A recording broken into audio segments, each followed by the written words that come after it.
देख सकते हैं फर्स्ट क्वेश्चन है, वह कौन सी संख्या है जिसे 4 से भाग देने पर शेषफल 3, 5 से भाग देने पर शेषफल 4 और 6 से भाग देने पर शेषफल 5 बचता है।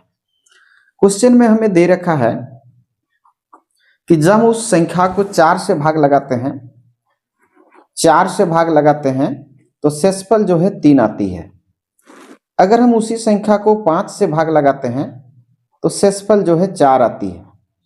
अगर हम उसी संख्या को 6 से भाग लगाते हैं तो शेषफल जो है 5 आती है। तो ऐसे क्वेश्चन को सॉल्व करने के लिए सबसे पहले ये जो 3 भाजक हैं इनका हम एलसीएम ले लेंगे। ये 4, 5 और 6, इन तीनों का हम एलसीएम ले लेंगे। तो एलसीएम आएगी 4, 5, 6 का एलसीएम 60 आएगा, यानी 60। अब यहाँ आप देख सकते हैं कि जो शेषफल है वो भाजक से कम है। यहाँ भी शेषफल जो है वो भाजक से कम है। यहाँ भी ये शेषफल जो है वो भाजक से 1 कम है, यानी जो शेषफल दिया गया है वो भाजक से 1 कम है। जब 4 से भाग लगा तो शेषफल 1 आती है, 5 से भाग लगाते हैं शेषफल 4 आती है, 6 से भाग लगाते हैं तो शेषफल 5 आती है। तो भाजक से शेषफल जो है हर एक बार 1 कम है। तो यहाँ से हम अभिष्ट आंसर पाने के लिए जो अभिष्ट संख्या हमसे पूछा गया था कि वो कौन सी संख्या है, वो जो एलसीएम आया है 60, वहां से हम 1 कम कर लेंगे तो हमारे पास आएगी 59। और ये 59 ही जो है इस क्वेश्चन का करेक्ट आंसर हो जाएगी।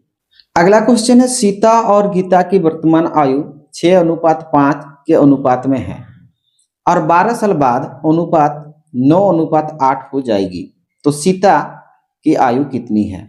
हमें सीता की आयु ज्ञात करना है। तो वर्तमान आयु का जो अनुपात है वो 6:5 दिया है। 12 साल बाद जो उनकी आयु का अनुपात होगा वो हमसे बोला है 9:8 हो जाएगी। कब? 12 साल बाद। यहाँ से यहाँ तक आने में 12 साल लगा है, तो यहाँ से हम लिख सकते हैं 12 साल या 12 वर्ष के बाद। तो ऐसे क्वेश्चन को बड़ी आसानी से सॉल्व किया जा सकता है। सबसे पहले हम ऐसे लिखेंगे, 12 साल बाद बोला है तो हम यहाँ से 12 ले लेंगे, ऐसे इंटू करेंगे। 12 साल बाद जो अनुपात होगी वो दोनों का अंतर देखेंगे, 9 से, और 9 और 8 का अंतर 1 होगा तो यहाँ से 1 ले लेंगे, डिवाइड करेंगे, ऐसे क्रॉस गुणा करेंगे, 9 5 45, इधर क्रॉस गुणा करेंगे 8 6 48, तो 48 और 45 का अंतर होगा 3, वो नीचे ले लेंगे। तो देख सकते हैं हमें सीता की आयु ज्ञात करना है, सीता की वर्तमान आयु। सीता की वर्तमान आयु का अनुपात 6 है तो हम यहाँ 6 से गुना कर लेंगे। अब ये 3 दूनी 6 ऐसा हम कट सकते हैं, और 12 एकम 12, 12 दूनी 24, यानी सीता की जो वर्तमान आयु होगी वो 24 वर्ष होगी। यहाँ से अगर हम चाहें तो गीता का वर्तमान आयु भी ज्ञात कर सकते हैं। ये 6 के जगह 5 रखना है, 6 सीता का है और गीता की वर्तमान आयु का अनुपात 5 है, तो यहाँ पे 5 रख लेंगे, काट छींट कर लेंगे, जो आएगी वो गीता की वर्तमान आयु हो जाएगी। तो आशा करता हूं आप समझ पा रहे हैं। आइए अगले क्वेश्चन की ओर बढ़ते हैं। अगला क्वेश्चन है, रुपया 8,000 के मूलधन पर 10% वार्षिक ब्याज की दर से 2 वर्ष का चक्रवृद्धि ब्याज ज्ञात करें। इसे भी हम लोग ट्रिक से कर लेंगे। जब भी चक्रवृद्धि ब्याज में हमें 2 साल के लिए बोला गया हो, 2 साल के लिए बोला जाएगा, तो हम क्या करें ना, परसेंटेज जो दिया रहेगा उसको हम दोगुना कर लेंगे। परसेंटेज हमें कितना दिया गया है? परसेंटेज हमें 10% दिया गया है, तो ये 10% को हम जो है 2 से गुणा कर लेंगे, तो 10 × 2, यानी ये हमारे पास आएगी 20%। उसी तरह यही जो 10% दिया है, एक बार इसको हम 2 से गुणा कर लेंगे, फिर यही 10% का एक बार हम स्क्वायर कर लेंगे। जब हमें 2 वर्ष पूछा गया हो, 2 वर्ष के लिए बोला जाएगा, तो जो परसेंटेज देगा उसको 2 से गुणा करेंगे और उसी परसेंटेज का एक बार हम स्क्वायर कर लेंगे। तो स्क्वायर करेंगे तो 10 का स्क्वायर यानी 10 10 से 100। 2 के बाद दशमलव बैठाएंगे या पॉइंट बैठाएंगे, 1 2, उधर से 2 के बाद पॉइंट बैठाएंगे, यानी यहां से हम ये 20% और इसका 1%, इसका 1% लेंगे, तो 20 और 1 मिलके 21, यानी 21% हो जाएगी। अब ये जो 21% आया है वो मूलधन का हम निकाल लेंगे। तो यहाँ से हम सीआई प्राप्त करने के लिए जो मूलधन दिया है 8,000, इसका हम 21% निकाल लेंगे। 21% के लिए नीचे हम 100 ले लेंगे ऐसे, 2 जीरो से 2 जीरो हम यहाँ से कैंसिल कर लेंगे ऐसे, ये 0 का 0 ले लेंगे यहाँ से, 8 एकम 8 और 8 दूनी 16। तो इस क्वेश्चन का जो चक्रवृद्धि ब्याज होगा वो 1680 रुपया होगा और यही हमसे पूछा गया था। तो इस क्वेश्चन का करेक्ट आंसर 1680 रुपया होगा। अगला क्वेश्चन है 8 मजदूर 8 दिन में 8 कुर्सियां बनाते हैं, तो 40 मजदूर 40 दिन में कितनी कुर्सियां बनाएंगे। ये जो क्वेश्चन दिया गया है इसे हम MDH वाले फॉर्मूला में सॉल्व करेंगे,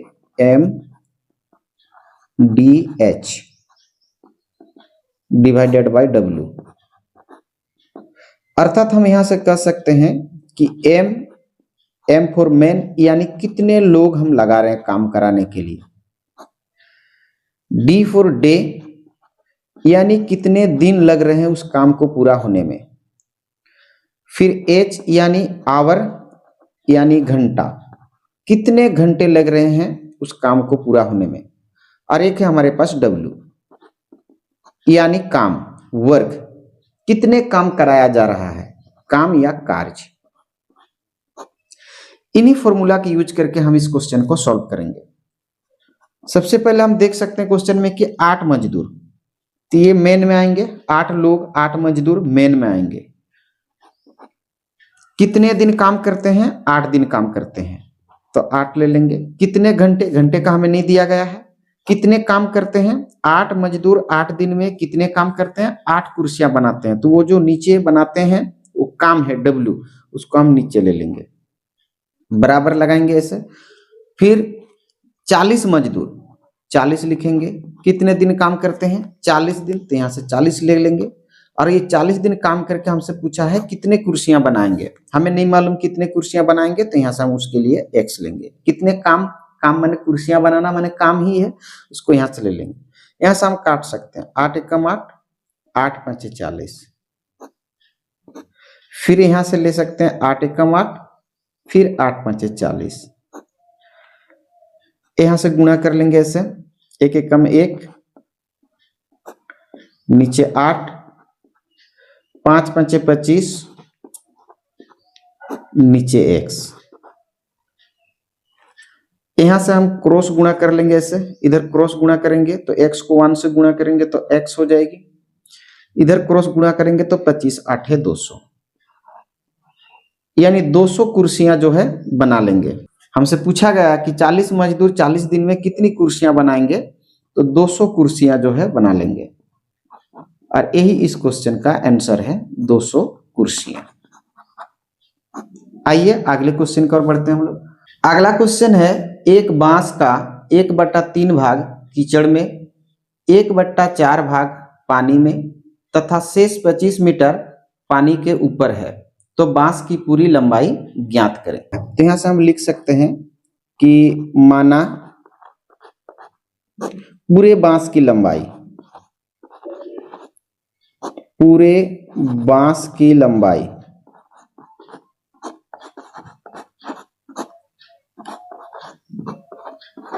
इसे हम X मीटर मान लेंगे।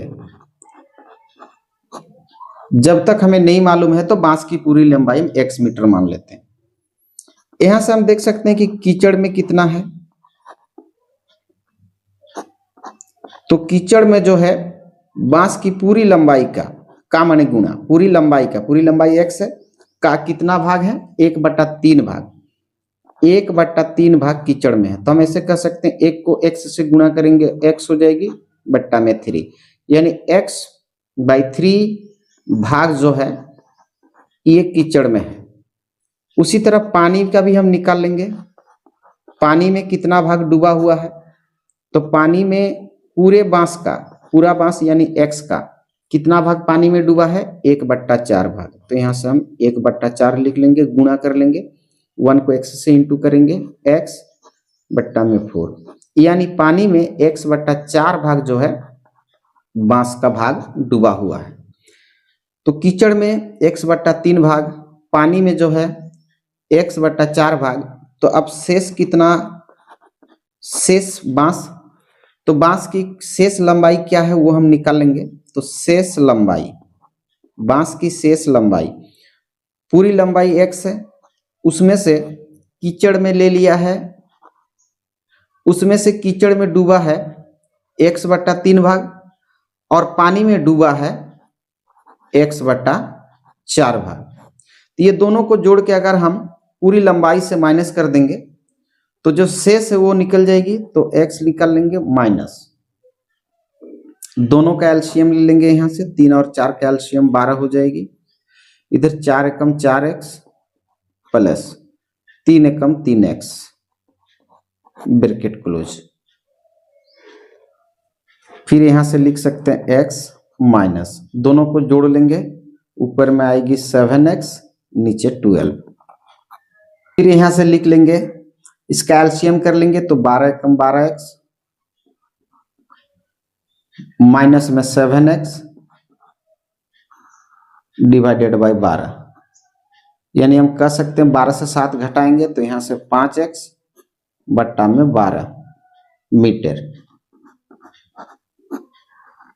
यानी हमने जो सॉल्व किया उसमें बांस का शेष भाग जो है वो 5x बट्टा 12 मीटर है, परंतु क्वेश्चन के अनुसार बांस का शेष भाग 25 मीटर हमसे बोला गया है। तो यहां से हम लिख सकते हैं कि हमारे लिए शेष भाग है 5x/12, जबकि क्वेश्चन के अनुसार बांस का शेष भाग पानी के ऊपर अभी भी 25 मीटर है। तो क्वेश्चन के अनुसार शेष भाग 25 मीटर, जबकि हमारे अनुसार शेष भाग 5x/12। यहाँ से कुछ नहीं तो हम नीचे 1 मान सकते हैं।